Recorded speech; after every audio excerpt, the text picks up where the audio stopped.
امام علی علیہ السلام اللہ کے بندوں کو انسانی دماغ کی طاقت کے بارے میں بتا رہے تھے۔ اتنے میں ایک شخص پوچھنے لگا، یا علی، کیا انسان کسی دوسرے انسان کے بولے بغیر اس کے دماغ کی بات سن سکتا ہے؟ بس یہ کہنا تھا تو امام علی علیہ السلام نے فرمایا، ہاں، یاد رکھنا انسان کے پاس صرف یہ 5 حواس نہیں جس سے وہ دیکھتا، سنتا، چکھتا، سونگھتا یا چھوتا ہے، بلکہ اللہ نے ان حواس سے مبرہ بھی ایک حواس کو خلق کیا۔ وہ کہنے لگا، یا علی، وہ حواس کون سا ہے اور کیسے ہو سکتا ہے کہ دوسرے انسان کی بات بغیر کہے دوسرا انسان سن لے؟ امام علی علیہ السلام نے فرمایا، یاد رکھنا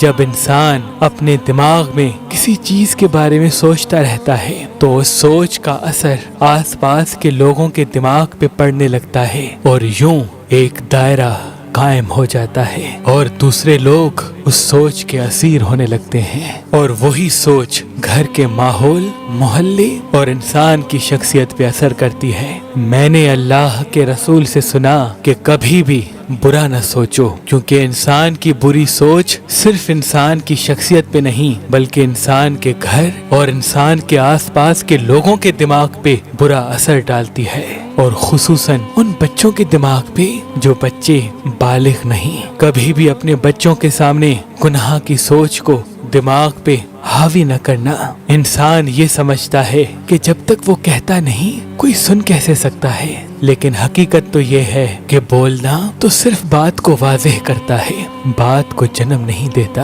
اللہ نے انسان کے دماغ میں ایسی طاقت عطا کی جو کسی کے بھی دماغ کے چلتے ہوئے خیالات کو معلوم کر سکتی ہے۔ تو اس نے کہا، یا علی، اس طاقت کو کیسے بڑھایا جائے، ہر کسی کے خیالات کو کیسے سمجھا جائے؟ امام علی علیہ السلام نے فرمایا، یہ طاقت تقویٰ اور پرہیزگاری سے بڑھتی ہے۔ یاد رکھنا، اپنے نفس کو پاک رکھو اور جتنا ہو سکے حاضر دماغ رہ کر لوگوں کے احساسات اور جذبات پہ غور و فکر کرو، اور اللہ کے مخلوق کے درد کو اپنا درد سمجھو، اور جب بھی کسی انسان کو دیکھو تو یا علیم یا کلیم پڑھ کر پھر دیکھو۔ جب یہ اوصاف تمہارے وجود میں پائے جائیں گے تو تمہارے دماغ کی طاقت جس سے تم دوسروں کے دماغ کے خیالات جان سکتے ہو تم میں بڑھتی جائے گی، اور یوں تم بغیر سنے لوگوں کی باتوں کو معلوم کر سکو گے، لوگوں کی باتوں کو معلوم کر سکو گے،